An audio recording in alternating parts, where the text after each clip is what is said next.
So what I want to go through today is basically the rest of the semester for us, because we don't have a lot left to do in the semester, but you do have your final assignment for this class, and you can start working on it now. It is going to be a little bit time consuming, the final assignment, and so that's why I'm introducing it to you all now in the semester before even Thanksgiving, but also because those of you that are ahead, and there are a few people that are completely caught up with everything in the class, once you complete this assignment and the connect assignments, then you are done with the class.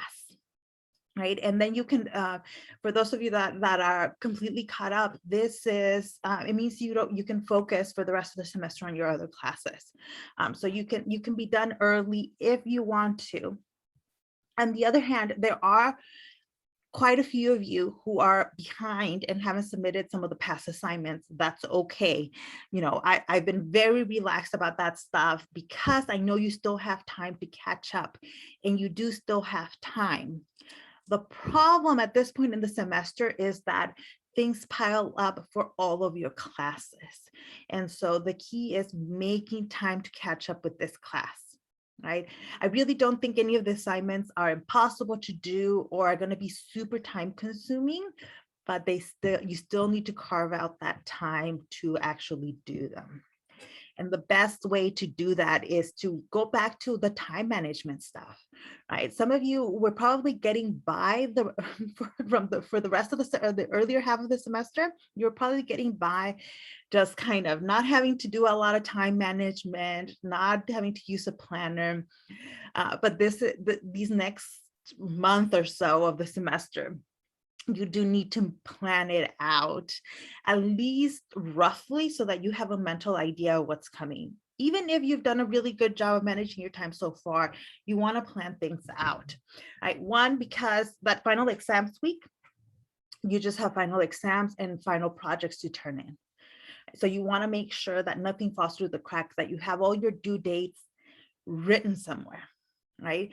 I know a lot of you are using the Canvas calendar to remember all of your due dates, but have something else backing that up, right? If you're using your phone or an app to manage your time, then make sure it's on that. If you're using a physical planner, use that, or even if it's just a calendar, whatever it is you're using, make sure you're using it to figure out everything that's due that last week, that week of final exams.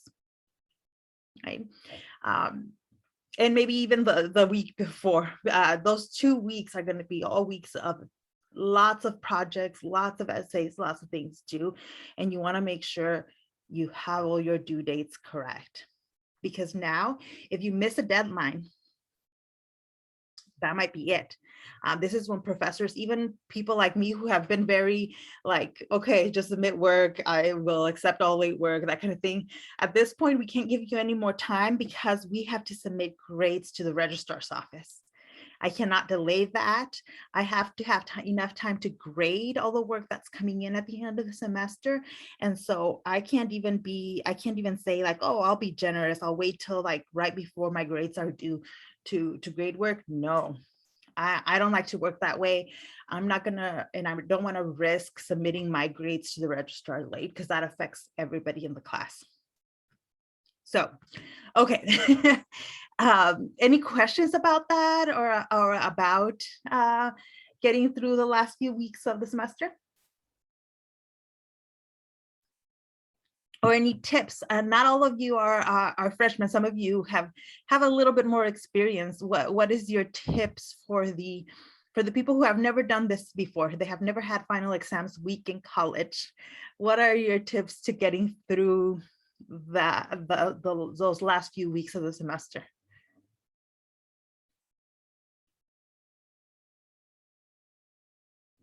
None. When I ask my upperclassmen, because I do have classes that are mostly like juniors and seniors, when I ask them what the tips are, they would give, the freshmen or themselves when they were in their first semester, it is always about time management. It's manage your time, right?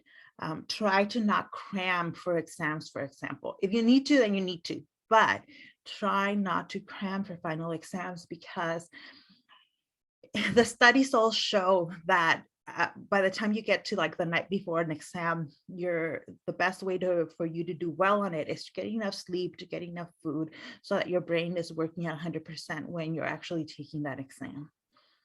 Right. So that requires, though, that you would have studied before, so you don't need to cram on the night before an exam.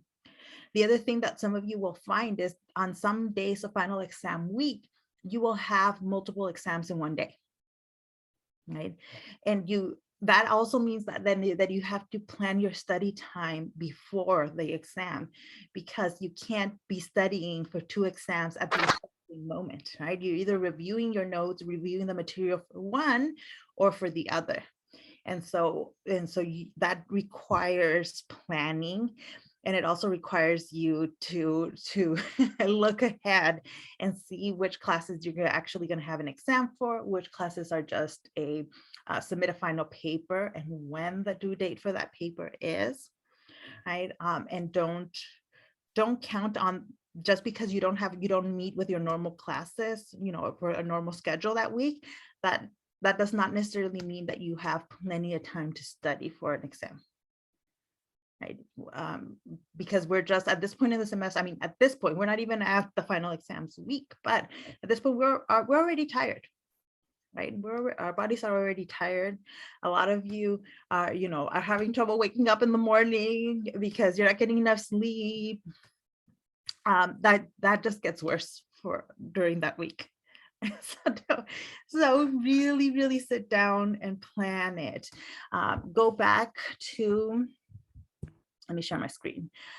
If you haven't used any system to plan your time, go back to some of the links I put in here, and let me show you where I put them. You can find them under modules at the very top under syllabus guidance support.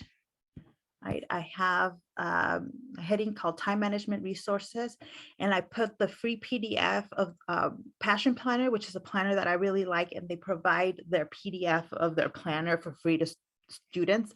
So I've already downloaded it and put it here for you weekly, and then undated. So let me quickly click on the PDF so I can show you. Let it load. Well, if it takes too long to load, we might. Okay, here we go. So something like this to do for final exams week, where you're actually gonna like click on a box and I'm not click on a box, but highlight a box of when things are due is really, really helpful. Right? Questions? Do I see anybody in the chat?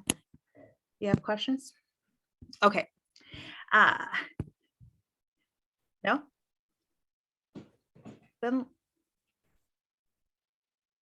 like, did I hear someone? No, okay. Then let's go and show you what is due for this class for the next couple of weeks. So this week you have Connect assignments. They are all on money management. They do have some good tips on the Connect reading for managing money. It is one of the single most important things you want to learn while you're a college student, is how to manage your money, even though most of you don't even have enough money to manage, right? When everything that's coming in terms of money is going to pay tuition, books, fees, bills, then there's not a whole lot to manage. That's one of the things that I kind of dislike about money management, like professionals and money management tools, is that they don't take into account that when you're poor, there isn't any money to manage. Like, you don't have a ton of disposable income, but you want to read through it because books are so expensive. Absolutely. Yeah. But the reason why you want to read through this is because hopefully someday you will have money to manage. And you want to have some of those tools, right? Like I'm going to show you what they say for financial aid, but I did like that on here. They talked about, like, for example, living within a budget. And they also have tools on like how to create a budget, right? Like steps in budget creation. This is one of the single hardest things for people once they graduate from college, is realizing that, wait, now my parents are probably not helping me anymore. It's all up to me, and I have to figure, I have rent to pay, I have electricity to pay, the internet bill, the water bill, the trash bill, all of that.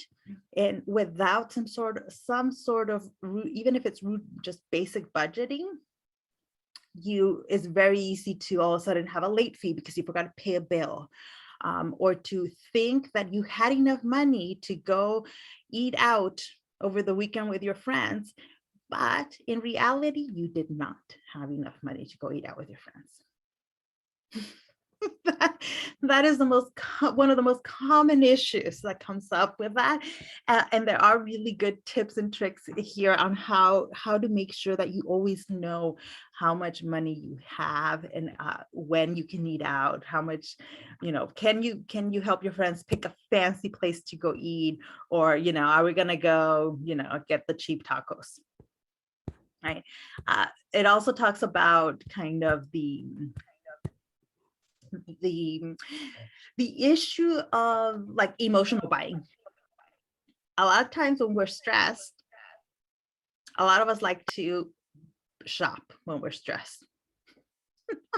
And then we ruin our budgets by stress shopping, right? The internet has made it super easy for us to order things on a whim, things we don't need, things that will hurt our budget, and we, it has some tips on how to deal with that. But the most important thing for me, and for you all, I think, is the financial aid information that it has on here. Now, most of the info it has here is general. This is meant for any student at any university to read and find useful. So it's not going to necessarily talk specifically about, the financial aid office at Cal State LA. But it will talk about things that are important, like, one, different types of financial aid, right? Hopefully, most of you have some idea now of all the elements that go into a financial aid package. But if you don't, this will talk about it, right? For example, there's different kinds of loans. There are loans that accrue interest. Even as you're a student, there are loans that are building interest. It means the amount of money you borrowed is not what you have to pay back. It's the money you borrowed plus the interest, which means once you're done with school, the money you have to pay back to whoever loaned it to you is bigger. And you have to know, at the very minimum, you need to know that that's the kind of loan you took out. Right? There are other loans though that are not. You're not building interest while you're a student. So those are the kind of better kinds of loans. But better than loans are grants and scholarships that don't need to be paid back. Right? When the school or when an outside organization gives you a grant or a grant or a scholarship, you're not paying that back. Right. The only thing to figure out about those is, and they'll let you know if you need to do anything for them. Sometimes they like getting like a thank you card or a thank you letter. And you want to write those. The other thing is work study. Work study, when you get work study on your financial aid, it'll say work study, but you still have to find a job that covers the work study. All that means is that you're eligible for work study. That's all that means. You still have to find a job on campus. Work study money is really good for you having a job on campus. There are offices that have budgets specifically to hire students that are on work study programs, on the work study financial aid program. Right? That means that you have priority over somebody who does not have the work study financial aid, right? Because it's a different bucket of money that they pay you from, and it works better for like offices on campus to pay students on work studies. Jobs on campus are really great to have. I worked on campus when I was a college student, and they're great because one, your boss knows that you're a student and that you're a student first, right? That your priority is school. And so they work one around your schedule, right? And they make sure that you're not working when you're taking a final exam or when you have class. And they will be more flexible about those things than other jobs. Just as an FYI, and I can talk a little bit more about how you get a job on campus, but so those are the type of things, for example, that you need to know, and you need to know how to read when you are getting a financial aid package. You also want to go through how to manage loan debt. It is something you want to think about as you're going through school. You want to just know exactly what you're getting into when it comes to loans, because one, there are a lot of predatory companies out there that try to take advantage of the fact that you're young and you're trying to pay for college, and that you're not going to read the fine print in a contract about loans. Okay?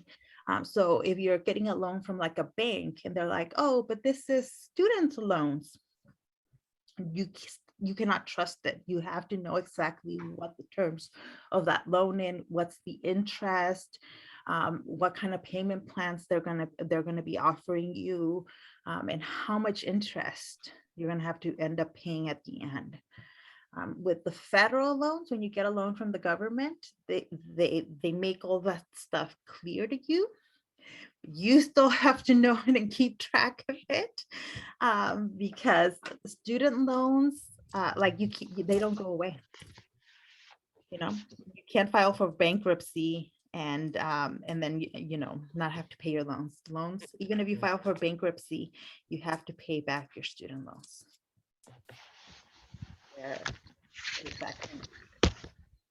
And you can't count on the government for giving loans, because loan forgiveness seems like an uphill battle at the time, right now at least. So anyway, so these are the kinds of things that you'll see on the reading. So I do highly recommend working through it. And then of course you're gonna have to, let me go back to the connect window. So you have a handful of connect activities. So that's the main thing that's due this week for you, is these connect activities. So you see there's 1, 2, 3, 4 connect activities about money management. I noticed that at least one of you has gone in and completed some assignments. So you can see here that I have assignments to grade. I'll be doing that today. I'll be trying to catch up on my grading for this class so that your grades are up to date. So this week we have connect assignments. That's the main thing that's due. Next week we have Thanksgiving, so no classes. We will not meet. I will not have office hours. There's nothing for you to do for this class over Thanksgiving unless you're catching up on things. The week after Thanksgiving is going to be, we're going to have connect assignments. But for us, what I'm going to do that week is primarily do it a catch up to week, where we will not meet that week. We will at all. It's mostly, hey, you have activities to catch up on, assignments to catch up on, or if you are completely caught up, you're going to have a set of connect assignments and the final project, your final project to work on for this class. On week 16, we will be working on that final project more. Right? And then that final project is due December 6th. Right? So December 6th. Oh, did I really make it? So December 6th is this week. So I will probably, December 6th is a Monday. So what I'll probably have to do is move that around so that it doesn't look confusing. But if I need to, I can push that back and make that date due date later. But I want you all to be done with this class on December 6th. Hopefully we'll be done. I'm looking at the calendar, so I might, if I need to move that date, I will. But for now, let's keep it at December 6th. What is that project? I want to talk about that this week. So yeah, so that those of you who work ahead can get to it. So the purpose of that assignment, right, is you can see the title, it's your future resume project, right? Is to start thinking about that job you want to get after college, or that job that you want to get during college.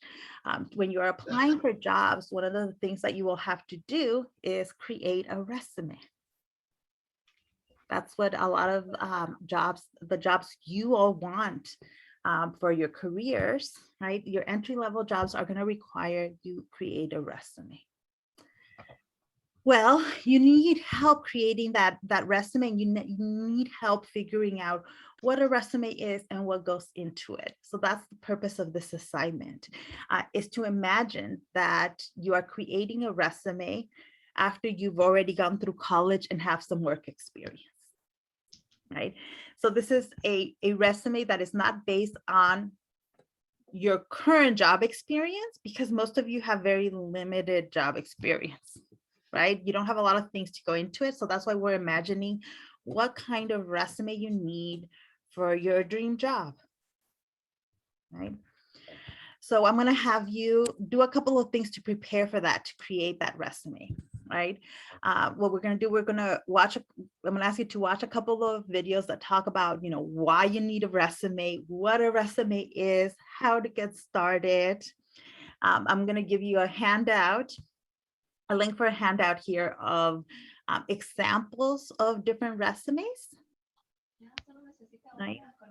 And then the rest of it is you actually creating this resume, right? It's an imaginary resume, but you wanna, the reason it will be useful for you is because it's you creating basically a list of things that you need to do between now and the time you're applying for your dream job, right?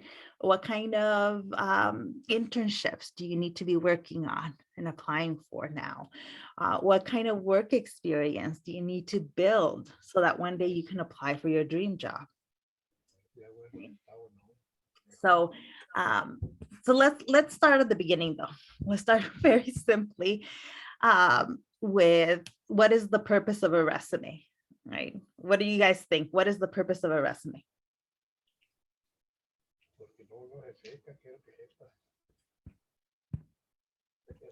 Like your overall status of like what you done or like what you could do. Yeah, it's a kind of summary. You're telling a few potential employer what your experience is, right? What work you've done in the past, why, how you're prepared, why you're prepared, and why you're the best candidate for a job, right? But you're doing it in a very specific format, right? This is not a letter, it's not a cover letter, it's not an email. It's a very specific format, right? So this document, this handout walks you through a lot of details on it. I'm gonna skip some of this because I want to show you just the template of what a resume can look like. Okay, here we go. This is what a resume can look like. So this is an imaginary person, Jamal Harris, right?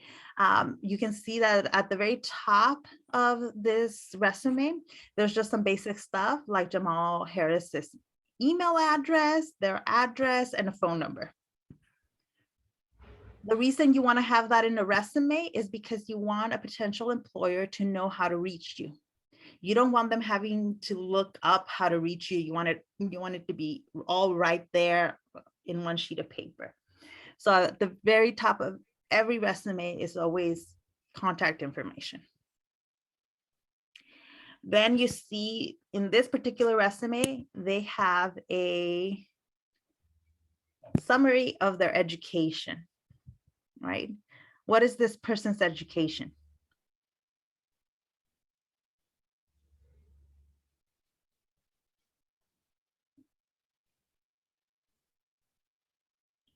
What degrees do they have? Bless you. Yes, yes. So what degrees does this person have?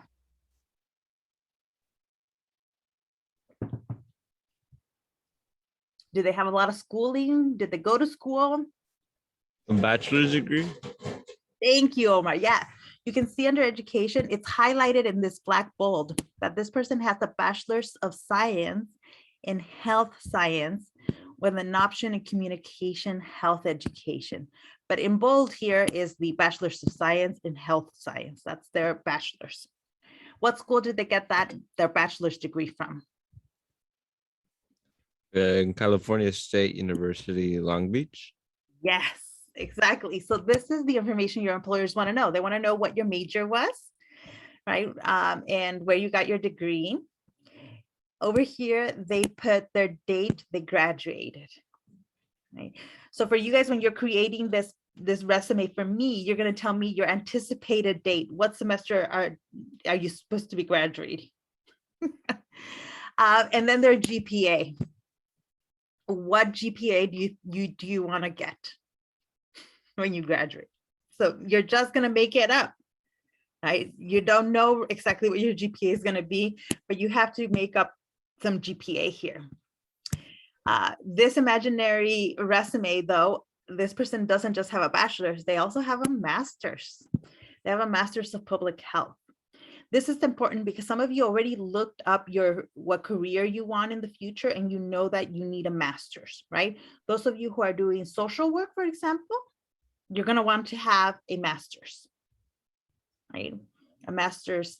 And so, you can just put an imaginary school for where you're going to get your master's. Right now, you don't need to have something specific. This person got their master's at California State University, Los Angeles. And then they even you can put in, what date you would imagine yourself graduating with your master's.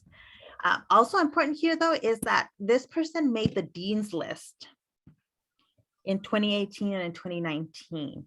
The dean's list is people that have the highest GPAs at school. They get the special honor of being on the dean's list. Whenever you make the dean's list, you want to that's important. That's a huge accomplishment. It means you have a high GPA. And something like that you want to brag about, and you would want to put somewhere in your resume.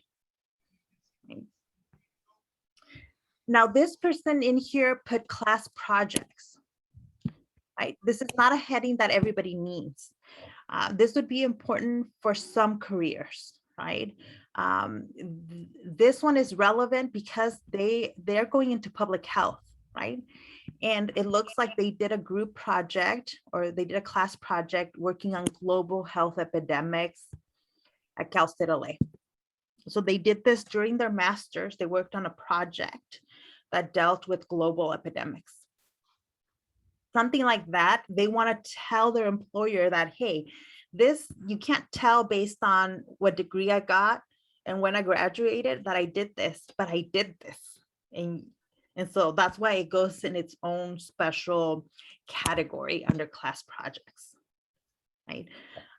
I know for some of my history majors, some of them have worked on curating exhibits. They have helped with exhibits at the library, or they have worked on a podcast that dealt with history. Stuff like that is important to put on a resume, because even though it's not work, it's not a job, it's not an internship, it's nothing like that. It was for a class. It was a requirement for a class. But it tells your employer that you have some experience on these topics with this work. Even though it was a requirement for a class, it's still relevant for the job you're applying to. Okay. Research. So for this person, putting in any research they've done is key because they're in public health. And they wrote a master's. They got a master's degree. So they probably wrote their master's thesis on this topic. And then work experience. This is what's going to take you the most time to figure out. Right. So for example, if you want to be a social worker, what kinds of jobs do you need to have in your work experience? You need to know that. That means you need to look it up. You need to look it up. What kind of work experience does a social worker need in their resume? And this is the key of why we're making you do a future resume, right? When you, right now, let's say some of you have no work experience. There's nothing you can put under work experience for an actual resume. So, okay, for your future job, what kind of things do you need? Right? This person, you can tell they were a student assistant. They worked on campus for the College of Professional and Global Education. They were a front desk clerk at a bookstore. They also volunteered, though. They volunteered at an organization. It looks Latinx Upward Mobility Organization. That's all important for your employers to know. Even things like volunteering, you want to tell a future employer, especially if the volunteer work you did is related to the job you're applying to. But that's it. A resume is one page. Your resumes that you're going to submit to me are going to be one page. For people who have had a long career, they might, sometimes 2 pages are going to be okay. But ideally, even for people with long careers, everything in your resume needs to fit in one page.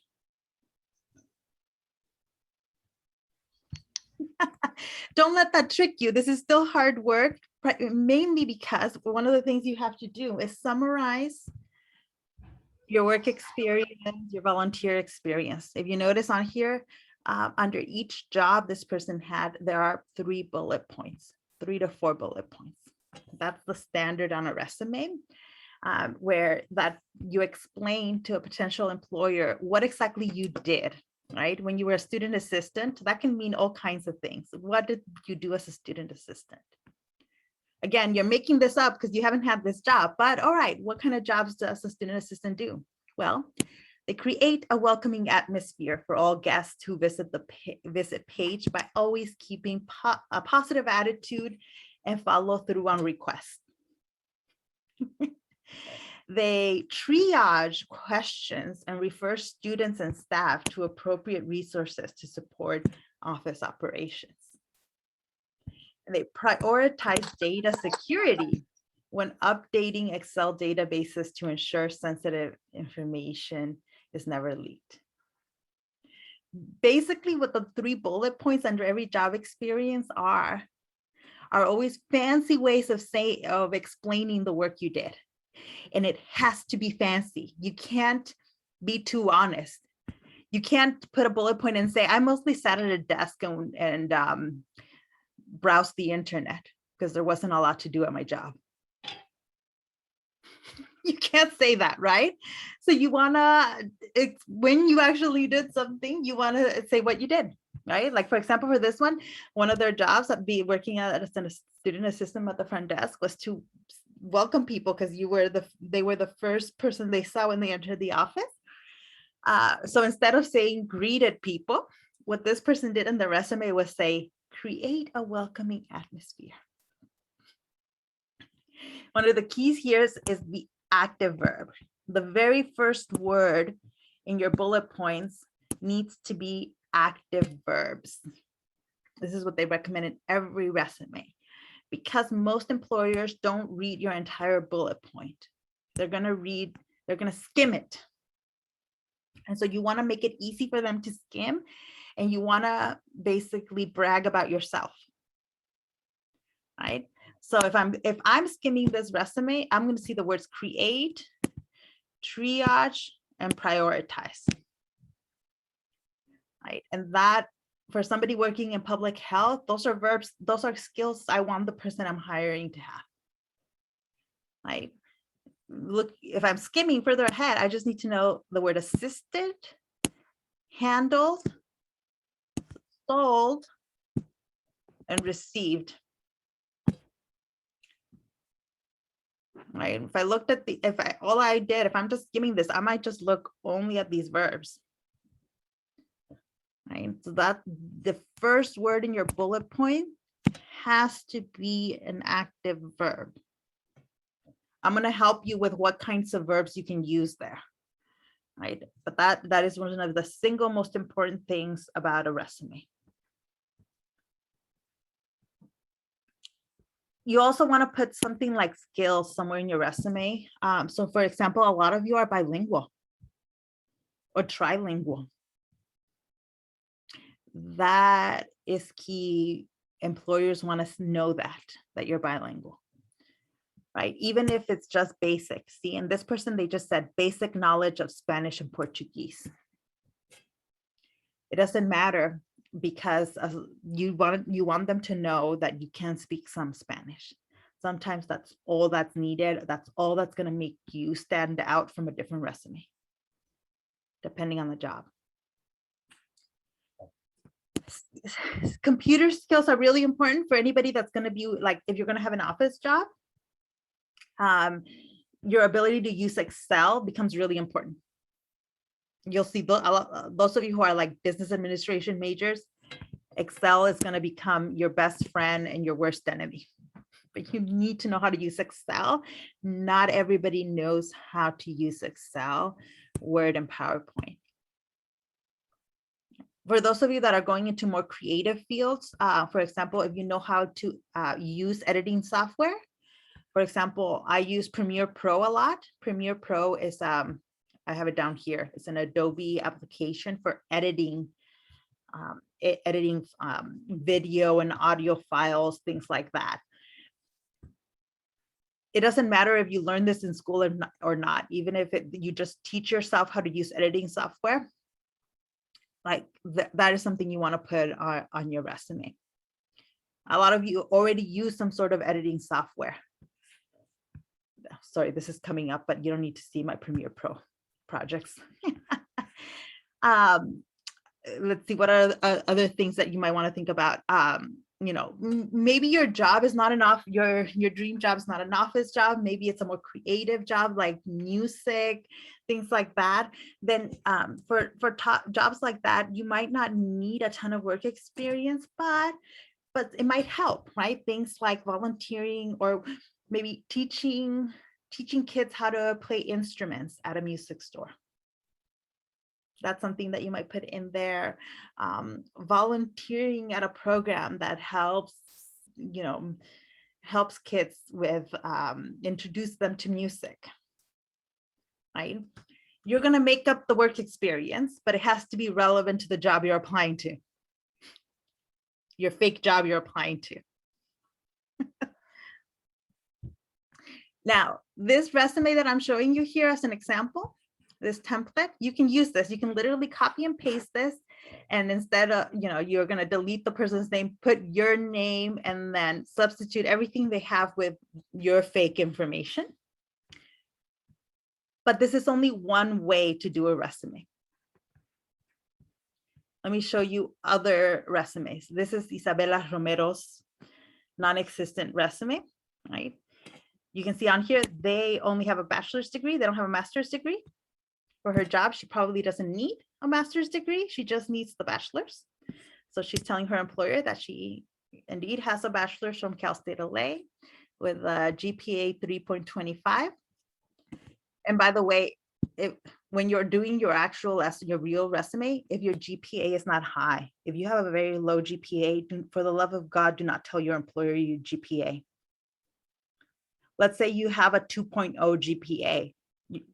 Your employer does not need to know that you have a 2.0, right? Because that's not a good GPA. You only want to put 3.0 or above GPAs because those are like, you want to show off that you had a really good GPA in school. Otherwise, you don't put it. Experience highlight. So this person has a lot more like jobs and experience, and they just put it, instead of like dividing it up into research and work experience and blah, blah, they just put it all under one heading. Experience. They didn't even put who they worked for. They just put the job title and the bullet points.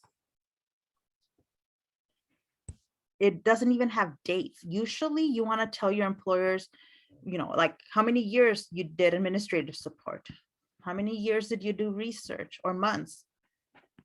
But if you have a huge gap in your resume, like if for a few years you had no work experience, things like that, it might be a reason why you would not want to put dates on a resume and instead do this different kind of resume.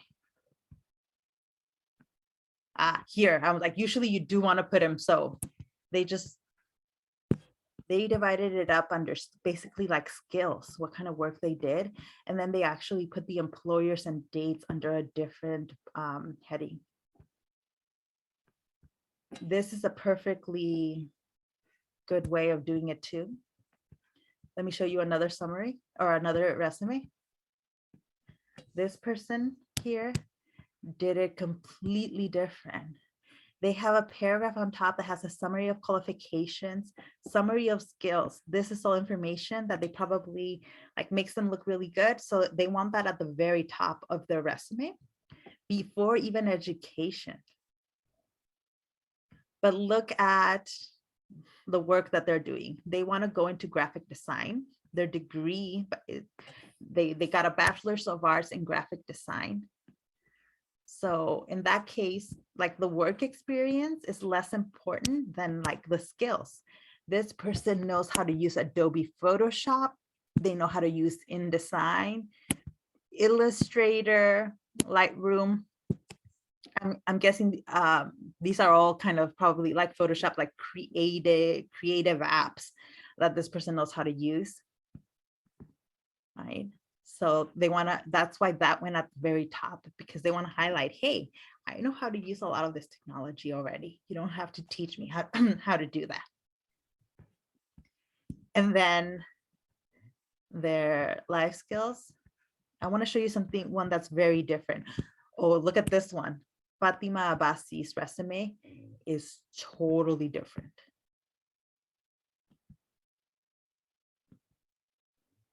There's nothing wrong with this resume.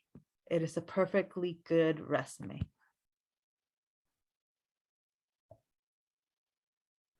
There's no real wrong way of formatting it, unless if your resume is not readable, that's the only thing that's like wrong. If it's too crazy and I can't even tell what your degree was in or what your job experience is, then it's not a good resume.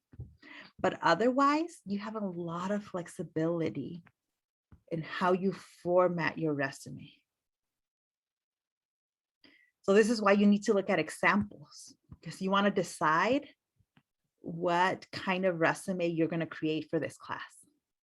Is it going to be a more creative one like this one? Or is it going to be a more standard one like these other ones? I'm not going to care since this is not your actual real resume. You can choose any format you like. And like I said, you want to use a template. You want to literally copy and paste and do things like the templates have you do. The things that you do need to change, though, that you're going to have to come up with your own, is what the actual job is and the bullet points. Right? Those bullet points, you have to come up with it on your own. Right. So how many of you have ever have a resume, have created a resume?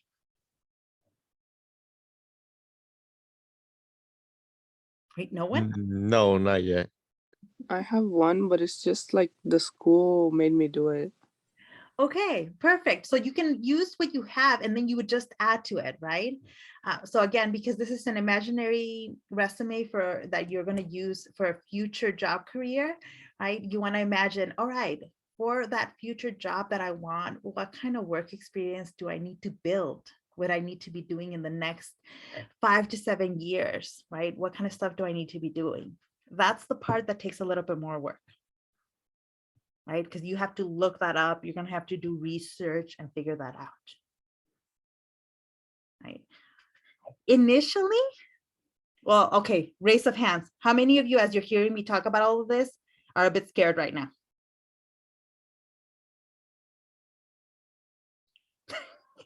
Okay, at least one person. I'm like, the rest of you don't want to admit it. This is What was the why. question? What was that? What was the question? How many of you are a little bit scared hearing me talk about resumes right now? I mean, not really, because I already have a job too. Okay. All right.